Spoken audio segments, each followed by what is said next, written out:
Hello friends, welcome to Bismi சமையல்.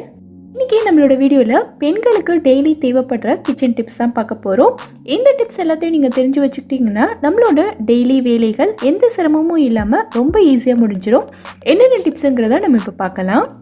நம்ம வீட்டில் பார்த்திங்கன்னா இந்த மாதிரி பிஸ்கெட் பாக்கெட் எல்லாம் ஓப்பன் பண்ணி சாப்பிட்டுட்டு மீதி இருக்கிற பிஸ்கெட்டை கரெக்டான மெத்தடில் ஸ்டோர் பண்ணாமல் நம்ம அப்படியே பாக்கெட்டோடு விட்டுட்டோன்னா இந்த பிஸ்கெட் அடுத்த தடவை சாப்பிட்றதுக்கு நல்லா இருக்காது. மேலே இருக்கிற ஒரு 4-5 பிஸ்கெட் பார்த்திங்கன்னா அப்படியே நமுத்து போன மாதிரி இருக்கும். இதை குட்டீஸ் கிட்ட கொடுத்தா கூட சாப்பிட மாட்டாங்க. ஸோ இந்த பிஸ்கெட் எல்லாமே நமக்கு வேஸ்ட் ஆகிற மாதிரி இருக்கும். ஸோ இந்த மாதிரி இருக்கிற நமுத்து போன பிஸ்கெட்டை நல்ல கிறிஸ்பியாக இப்போ தான் பாக்கெட்லேருந்து ஓப்பன் பண்ண ஃப்ரெஷ்ஷான பிஸ்கெட் மாதிரி எப்படி மாற்றுறதுன்னு பார்க்கலாம்.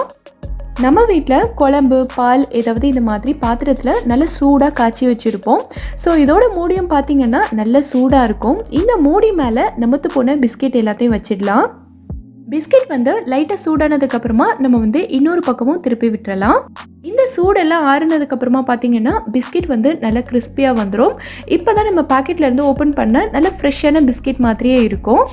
எப்போவுமே பிஸ்கெட் பாக்கெட் ஓப்பன் பண்ணிட்டீங்கன்னா மீதி இருக்கிற பிஸ்கெட்டை அப்படியே பாக்கெட்லேயே விட்டுறாதீங்க. இந்த மாதிரி நல்ல ஒரு ஏர்டைட்டான டப்பாவில் போட்டுட்டு கூடவே கொஞ்சமாக சுகரும் போட்டு வச்சிட்டிங்கன்னா பிஸ்கெட் நமுத்து போகாது, எப்போவுமே நல்ல கிறிஸ்பியாகவே இருக்கும். இந்த டிப்பை நீங்கள் ட்ரை பண்ணி பாருங்கள். இப்போது அடுத்த டிப் என்னங்கிறத பார்க்கலாம். நம்மளில் நிறைய பேர் பார்த்திங்கன்னா உருளைக்கிழங்கு வேக வைக்கும் போது இதை முழுசாக போட மாட்டோம், 2 கட் பண்ணி போட்டு தான் வேக வைப்போம். ஏன்னா நம்ம கட் பண்ணி போட்டால் தான் உருளைக்கிழங்கு சீக்கிரமாக வெந்து வரும்னு நினைப்போம். இந்த மாதிரி கட் பண்ணி போட்டு வேக வைக்கிற உருளைக்கிழங்குல பார்த்திங்கன்னா நமக்கு அந்த அளவுக்கு டேஸ்ட் இருக்காது. உருளைக்கிழங்கு ஒரு மாதிரி தண்ணி கோத்த மாதிரி இருக்கும்.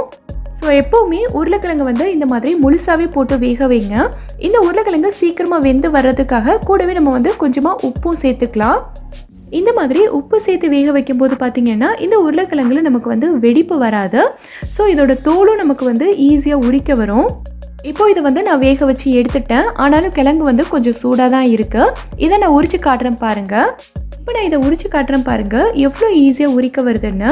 இதில் கிழங்கு கொஞ்சம் கூட ஒட்டவே இல்லை, தோல் மட்டும் அவ்வளோ க்ளீனாக வந்திருக்கு. இந்த டிப்பை நீங்களும் ட்ரை பண்ணி பாருங்கள். நம்ம வீட்டில் ஏதாவது பொரிக்கும் போதோ இல்லை தாளிக்கும் போதோ பாத்திரத்தில் இருக்கிற தண்ணி காயறதுக்கு முன்னாடியே நம்ம தெரியாமல் எண்ணெயை ஊற்றிடுவோம். அப்படி இல்லைனா சில சமயத்தில் நல்ல சூடான எண்ணெயில் தெரியாமல் தண்ணியெல்லாம் தெரிச்சிரும். அந்த மாதிரி டைம்லலாம் பார்த்திங்கன்னா எண்ணெய் நல்லா சடசடன்னு தெறிக்க ஆரம்பிச்சிடும். இதை நம்மளால் கண்ட்ரோல் பண்ணவே முடியாது. அடுப்பு சுற்றி இருக்கிற இடம் ஃபுல்லாகவே தெரித்து ஸ்பாயில் பண்ணிடும். ஸோ இந்த மாதிரி டைமில் எண்ணெய் தெரிக்காமல் எப்படி கண்ட்ரோல் பண்ணுறதுன்னு பார்க்கலாம். ஸ்டவ்வை ஆஃப் பண்ணிவிட்டு இந்த மாதிரி கொஞ்சமாக புளி எடுத்து நீங்கள் எண்ணெயில் போட்டுட்டிங்கன்னா எண்ணெய் தெரிக்கிறது ஸ்டாப் ஆகிடும். அதுக்கப்புறமா நீங்கள் புளியை எண்ணெயிலேருந்து தனியாக எடுத்துடலாம். இந்த டிப்பை நீங்கள் ட்ரை பண்ணி பாருங்கள். நம்ம வீட்டில் நிறைய லெமன் எல்லாம் வாங்கிட்டோன்னா இது ரொம்ப நாளைக்கு கெட்டு போகாமல் எப்படி ஸ்டோர் பண்ணி வைக்கிறதுன்னு பார்க்கலாம்.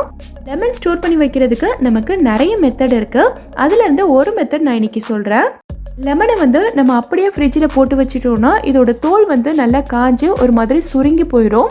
ஸோ லெமனோட தோல் காஞ்சிருச்சுன்னா நமக்கு அதில் அந்த அளவுக்கு ஜூஸ் கிடைக்காது. ஸோ என்ன பண்ணலான்னா இந்த மாதிரி கொஞ்சமாக எண்ணெய் எடுத்திருக்கேன். எந்த எண்ணெய் வேணாலும் நீங்கள் எடுத்துக்கலாம். நான் இன்றைக்கி சமையலுக்கு யூஸ் பண்ணுற எண்ணெய் தான் எடுத்திருக்கேன். எண்ணெயை கொஞ்சமாக எடுத்துட்டு இந்த மாதிரி லெமன் ஃபுல்லாகவே நல்லா தடவி விட்டுருங்க. இந்த மாதிரி எண்ணெய் அப்ளை பண்ணிவிட்டு நம்ம லெமனை ஸ்டோர் பண்ணும்போது பார்த்திங்கன்னா இதோட தோல் நமக்கு சீக்கிரமாக காஞ்சி போகாது. ஸோ தோல் காஞ்சி போகாமல் இருந்தாலே நமக்கு லெமன் ரொம்ப நாளைக்கு வரும். எல்லா லெமன்லேயுமே இதே மாதிரி எண்ணெய் அப்ளை பண்ணிவிட்டு இந்த மாதிரி ஒரு டப்பாவில் போட்டு மூடி ஃப்ரிட்ஜில் வச்சுருங்க. டப்பா நமக்கு ஏர்டைட்டாக இருக்கணுன்ற அவசியம் இல்லை, சாதாரண டப்பாவாக இருந்தாலே போதும். இந்த டப்பாவை நம்ம அப்படியே ஃப்ரிட்ஜில் வச்சுட்டோன்னா லெமன் ரொம்ப நாளைக்கு கெட்டு போகாமல் இருக்கும். நம்ம ரொம்ப நாளைக்கு ஸ்டோர் பண்ணி வச்சு யூஸ் பண்ணிக்கலாம். ட்ரை பண்ணி பாருங்கள். இப்போது அடுத்த டிப் என்னங்கிறத பார்க்கலாம். நம்ம எல்லார் வீட்லேயுமே இதே மாதிரி ப்ரெஷர் குக்கர் இருக்கும். ஆனால் இந்த குக்கர் எல்லாம் கொஞ்சம் நாள் ஆகிட்டாலே போதும் இதோட கைப்பிடி பார்த்திங்கன்னா இந்த மாதிரி நல்ல லூஸ் ஆகிட்டே இருக்கும். இதை நம்ம எவ்வளோ தான் ஸ்க்ரூ ட்ரைவர் போட்டு டைட் பண்ணாலும் சரி ஒரு லெவலுக்கு மேலே இதை டைட் பண்ணவும் முடியாது. இது அடிக்கடி கலண்டு வந்துகிட்டே தான் இருக்கும். இது ப்ரெஷர் குக்கருக்கு மட்டும் இல்லை, மற்ற பாத்திரத்தோட கைப்பிடி லூஸாக இருந்தாலும் சரி இல்லை வேறு எந்த இடத்துல நட்டு லூஸ் ஆகிட்டே வந்தாலும் சரி இந்த டிப்பை ஃபாலோ பண்ணி நீங்கள் டைட் பண்ணிக்கலாம். ஒரு தடவை டைட் பண்ணால் போதும், திருப்பி இது கலண்டு வரவே வராது. இப்போது இந்த குக்கரோட கைப்பிடியை நம்ம தனியாக கலட்டி எடுத்துடலாம். இதை சரி பண்ணுறதுக்காக நம்ம கடையிலேருந்து புதுசாக வேறு எந்த பொருளும் வாங்க வேண்டியதில்லை. நம்ம வீட்டில் எப்போவுமே இருக்கிற பொருளை வச்சு தான் நம்ம சரி பண்ண போகிறோம். நட்டை மட்டும் நான் தனியாக எடுத்துட்டேன். இப்போது நம்ம வீட்டில் துணி தைக்கிறதுக்கு யூஸ் பண்ணுற நூலை வந்து நம்ம எடுத்துக்கலாம். நான் வந்து தேவையான அளவுக்கு நூல் வந்து கட் பண்ணி வச்சுருக்கேன். இப்போது இந்த நூலை வந்து நம்ம நட்டில் ஃபுல்லாக சுற்றிக்கலாம். ரொம்ப தடிமனாக சுற்றக்கூடாது, லைட்டாக சுற்றினா போதும். நம்ம வந்து ரொம்ப தடிமனாக சுற்றிட்டோன்னா இதை வந்து நம்ம குக்கரில் விட்டு டைட் பண்ணும்போது இது உள்ளக்க போகாது, ரொம்ப கஷ்டமாக இருக்கும். ஸோ வந்து லைட்டாக சுற்றிக்கோங்க. இப்போ பார்த்தீங்கன்னா இந்த மாதிரி நல்லா சுற்றியாச்சு. இதை வந்து நம்ம குக்கரில் விட்டு டைட் பண்ணிக்கலாம். நீங்கள் மாட்டும் போதே தெரியும் நட்டு வந்து நல்ல டைட்டாக இருக்கும். இந்த மாதிரி நீங்கள் செஞ்சு வச்சுட்டிங்கன்னா இதுக்கப்புறமா குக்கரோட ஹேண்டில் வந்து லூஸ் ஆகிட்டு வராது. இந்த டிப் உங்களுக்கு ரொம்பவே யூஸ்ஃபுல்லாக இருக்கும்னு நினைக்கிறேன். ட்ரை பண்ணி பாருங்கள். நம்ம வீட்டில் ஆனியன் பஜ்ஜியெல்லாம் செஞ்சோன்னா இதுக்கு வெங்காயம் கட் பண்ணுறது வந்து கொஞ்சம் கஷ்டம்தான். பஜ்ஜிக்கு ஆனியன் கட் பண்ணும்போது பார்த்திங்கன்னா வெங்காயம் நல்ல மெல்லிசாகவும் இருக்கணும், அதே சமயம் வெங்காயம் தனித்தனியாக பிரிஞ்சு போகாமலும் இருக்கணும். இந்த மாதிரி கட் பண்ணுறதுக்கு நிறைய பேருக்கு வந்து வராது. ஸோ இன்றைக்கி நம்ம வந்து ஒரு சூப்பரான மெத்தடில் ஆனியன் வந்து பஜ்ஜிக்கு ரொம்ப பர்ஃபெக்டாக எப்படி கட் பண்ணணுங்கிறத பார்க்கலாம். ஃபஸ்ட்டு கத்தி வந்து நல்ல ஷார்ப்பாக இருக்கிற மாதிரி எடுத்துக்கோங்க.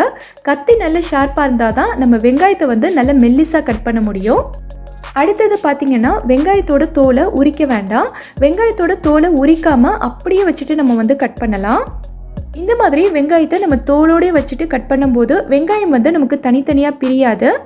நம்ம ஸ்லைஸாக நல்லா கட் பண்ணிவிட்டு அதுக்கப்புறமா தோலை உரிச்சிக்கலாம்.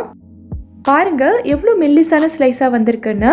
எல்லாத்தையுமே நான் இதே மாதிரி தான் கட் பண்ணியிருக்கேன். எவ்வளோ சூப்பராக வந்திருக்குன்னு பாருங்கள். இப்போது இதில் வந்து நம்ம பஜ்ஜி போட்டோன்னா ரொம்ப சூப்பராக வரும். ட்ரை பண்ணி பாருங்கள். நமக்கு எப்போவுமே பூண்டு உரிக்கிறது வந்து கொஞ்சம் கஷ்டமான வேலை தான்.